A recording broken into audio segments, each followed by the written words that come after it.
everybody. It's Sports Guy Ron. I'm here with your Week 7 NFL recap and your Week 8 Thursday Night Football preview. The first game of the week at 9:30, the LA Rams dominated the Jacksonville Jaguars 35-7. The Rams are now 5-2. Jacksonville is 4-3. I picked LA to win and to cover, which they did. Matthew Stafford threw 5 touchdown passes. Trevor Lawrence was sacked 7 times. That's becoming a problem for Jacksonville. It's 2 weeks in a row. He was sacked at least a half a dozen times. Jacksonville also had 13 penalties for 119 yards. So that was a big problem. The Rams just dominated the game. Jacksonville's offensive line couldn't hold up. And the Rams, they're going to perhaps be an NFL leader in the fact that they went over to London. This was the London game. The Rams went over very late in the week. I think they arrived on Saturday morning, actually, for the game, which is like the latest ever. And they came out and dominated. Now, whether that was just Jacksonville being bad or the Rams just being a better team, but you know that other NFL teams are going to copy that, and we'll see what happens from here next year when that happens.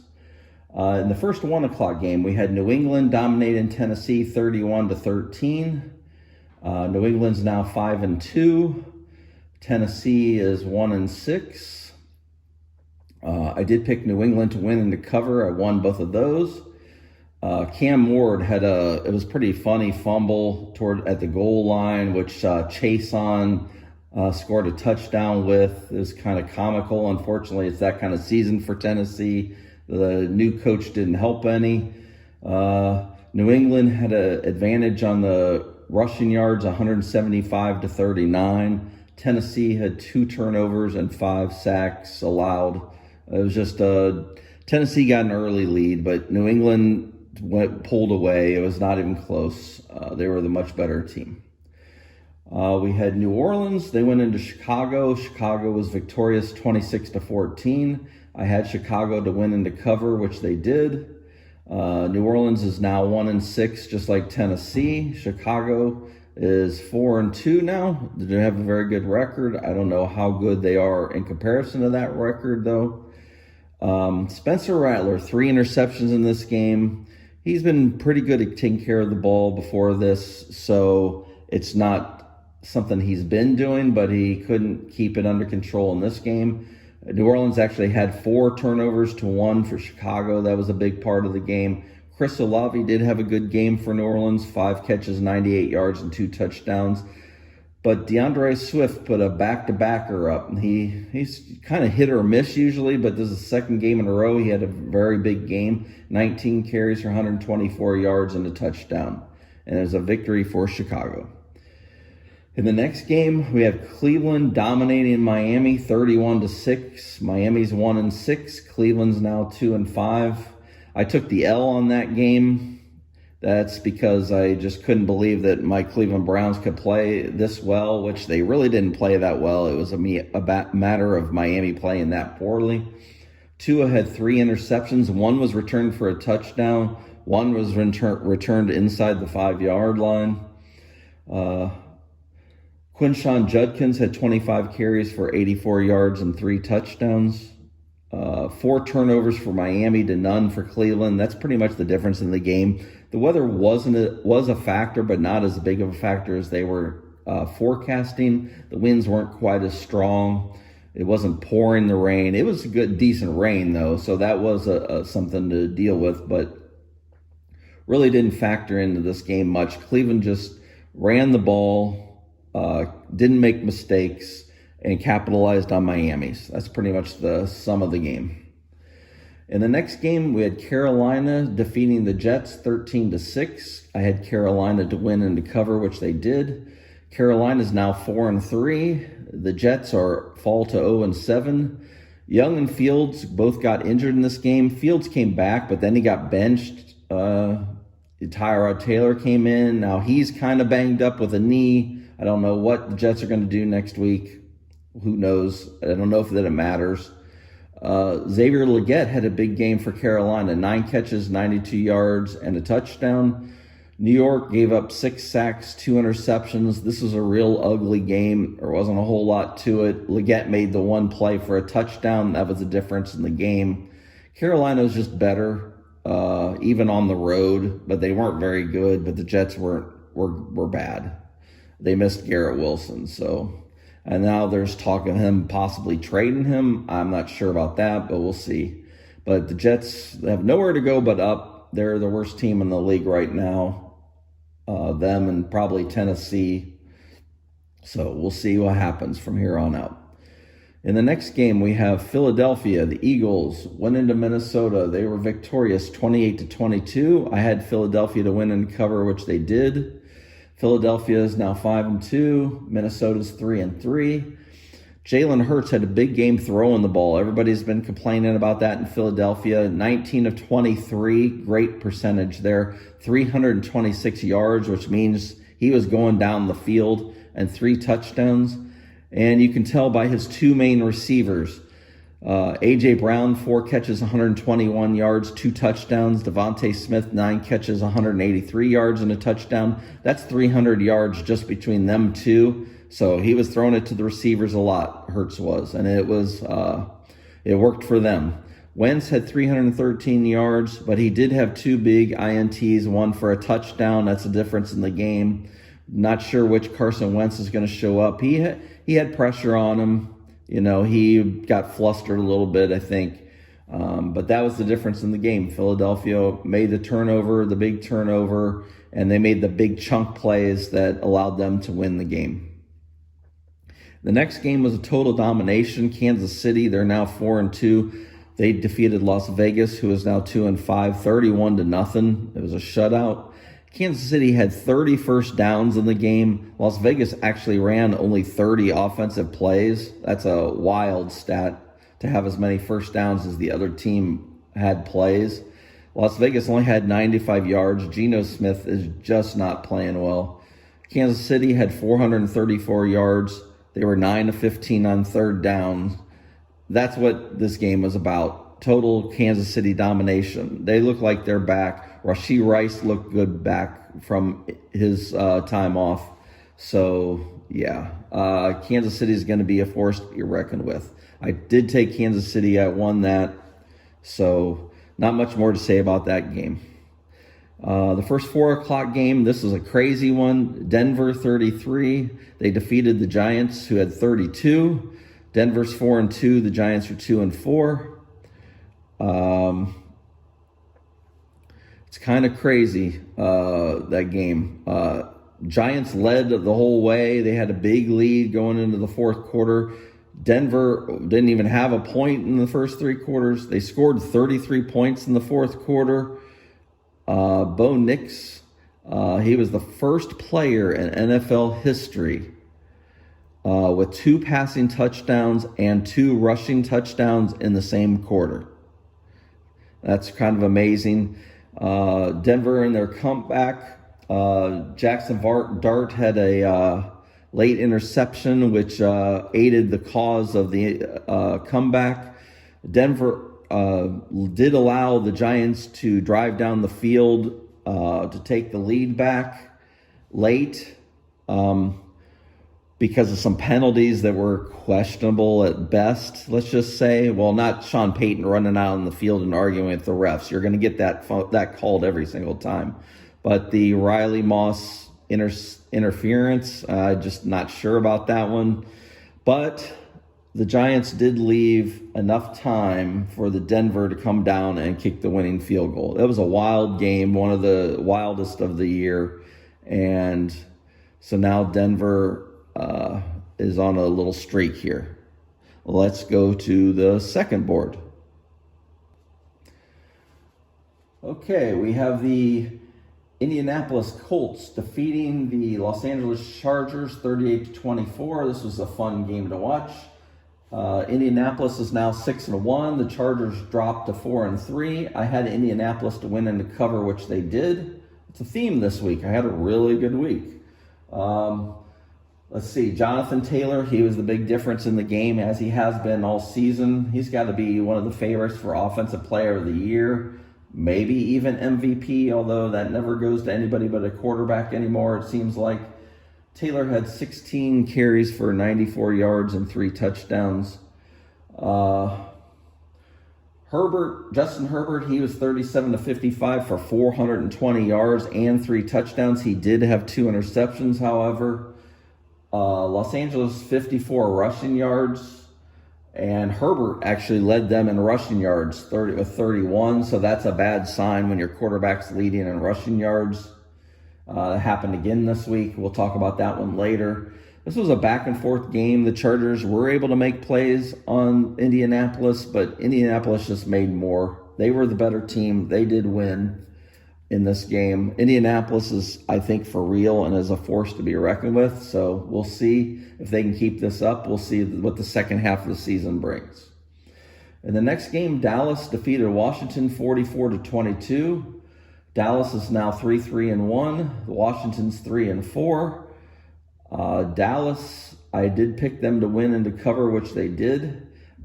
Dak Prescott, another MVP candidate, 21 of 30, 264 and 3 touchdowns. Javonte Williams had another big game, 19 carries for 116 yards and a touchdown. CeeDee Lamb was back. He had 5 catches for 110 yards and a touchdown. Jaden Daniels left this game with a leg injury. It looked like a hamstring pull or something, but it wasn't sure. I think the talk is he's going to miss the next game, so we'll see about that. But Dallas got the victory. They dominated the game and won going away. In the next game, this was a close game, pretty good game. Green Bay was the win over Arizona, 27 to 23. Green Bay is now 4-1-1. Arizona's 2-5. I got the win on that in the win column, but against the spread, I took the L. Arizona kept it close. Yeah, that was one I was kind of iffy on, so not surprised about that. Jacoby Brissett played real well again for Arizona. He's making a case. I don't know that they'll bench Kyler Murray, but he's making a case maybe that they should think about it. He was 25 of 36 for 279 yards and 2 touchdowns. Josh Jacobs, you could tell he was limited in the game with that calf, and he had an illness too. But he made some big plays at the end of the game. 13 carries, 55 yards, and 2 touchdowns. Trey McBride had a big game with Jacoby Brissett in there. 10 catches, 74 yards, 2 touchdowns. I think the play of the game, Arizona was playing really well in the first half. And the new kicker, Lucas Haversick, for Green Bay, who's filling in, he hit a 61-yarder at the gun at halftime. Gave Green Bay some momentum, which they carried into the second half. He had 2 field goals and 3 extra points. I think it was a major part of that game, him hitting that long 61-yard field goal at the half. You could see the players were really excited about it. This new guy coming in and hitting a big kick like that really propelled them into the second half. In the Sunday night game, we have Atlanta. They went into San Francisco. San Francisco was victorious, 20-10. San Francisco is now 5-2. Atlanta's 3-3. I had San Francisco to win and to cover, which they did. Christian McCaffrey was the story of this game. 201 combined yards, 2 touchdowns. He dominated the game. Anytime San Francisco needed anything on the third down or a short yardage, anything, if they're backed up, they threw it short to McCaffrey, and he got closer to the first down if he didn't get it. Even when San Francisco was behind the sticks, he was the player of the game, hands down. San Francisco was 9 of 15 on third downs. Michael Penix had a late leg injury. I think the reports now are that it was a bone bruise in his foot or something. He's questionable coming into the next game. But Christian McCaffrey was the total difference in this game. Some of the new players on San Francisco's defense played pretty well, replacing like Fred Warner. So that's looking to be less of an issue than we might have thought, at least in the first game. We'll see how the league adjusts to these new players. So San Francisco was victorious on Sunday night.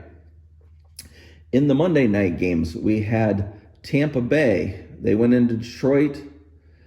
And Detroit was victorious, even though I don't have the score up. Let me put the score up. Okay. In the Monday night game, we had Detroit defeating Tampa Bay 24-9. Tampa Bay is now 5-2, so is Detroit. I had Detroit to win, that was correct. I had Tampa Bay to cover, that was not correct. Jahmyr Gibbs was the story in this game, 200 plus combined yards, 2 TDs. Amon-Ra St. Brown, 6 for 96 and a touchdown. He had a good game too. Unfortunately, Mike Evans, broken collarbone and a concussion in this game. He's out 8 weeks. Tampa just couldn't get the ground game rolling, and they couldn't make enough plays. They were on the edge of trying to get back into the game, but every time Gibbs just kind of went crazy. And Detroit's secondary played really well. A lot of banged up players out and a lot of fresh faces in. Branch was suspended, but they played really well against Tampa's receivers, as banged up as they were. So they played good coverage. We'll see if against top-notch receivers. I mean, Tampa's missing everybody at one point. Abuko didn't look 100% to me. So we'll see if Detroit can carry that on in the next coming weeks with the secondary and they get some of the players back. But Detroit pretty much dominated the game. In the final game, Seattle 27-19 over Houston. This was an interesting game as a battle of defenses a lot of the time. Jackson Smith-Njigba, another great game, 8 for 123 yards and a touchdown. He had kind of had his way with Derek Stingley, which was kind of surprising. It wasn't all against him, obviously, but when they were matched up, he made some big plays on him. Houston only had 56 rushing yards. C.J. Stroud actually led them rushing and on 2 carries for 25 yards. It's kind of abysmal what Houston's running game was against Seattle. Both the defensive line sacked the other quarterback quite a bit. It seemed like C.J. Stroud was always under pressure, always getting hit. Will Anderson, though, the Houston's defense, they're no joke. Will Anderson seemed like he was at Darnold all the time. He actually had a play where he sacked him in the end zone, caused a fumble, and recovered the fumble for a touchdown that kept it close. Seattle's turned the ball over 4 times against that defense. That's what kept this game close because Houston really wasn't doing much on offense. And Nico Collins got a concussion in this game, so he's going to be questionable coming into the next week. Seattle should have dominated much more on the scoreboard, but Houston's defense kept them in it with turnovers and the touchdown. But Seattle ended up being victorious. I did win that one on the win and the spread. I did predict that. So for the week, on the win totals, I was 13-2. I will definitely take that. Against the spread, I was 10-5. I'll definitely take that. For the year, 71-34-1 in the wins, and almost back to 50% in the spread, 51-54-1. So I'm getting close to getting back to 50% at least.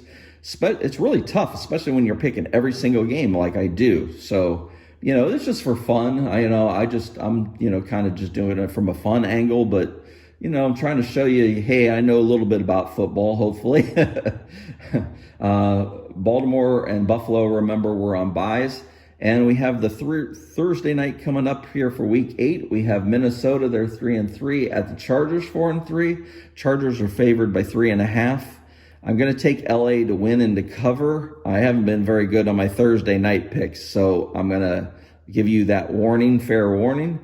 A battle of struggling squads. They both had rough weeks last week. The Chargers started off 3-0, so they've been struggling for a while now. Which Wentz shows up is the next question. That's a good question. He started out really playing pretty well for Minnesota, but he's kind of struggled here as of late. He's been turning it over, looking a little antsy in the pocket. We'll see if the Chargers can shake him up a little bit. And can LA throw on Minnesota? Up until the last 2 weeks, you couldn't throw, or over 200 yards against Minnesota's defense. But Philadelphia, Jalen Hurts threw it to the receivers and made a ton of plays and went over 300.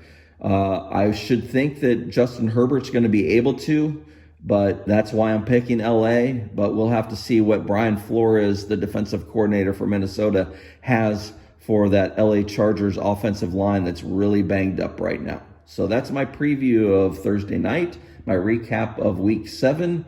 I hope you like the video. And if you do, give it a like. I'd appreciate it. Maybe subscribe to my channel if this is your first time. If this is not your first time and you're already subscribed, I appreciate it. Thank you very much. And I hope you have a nice week.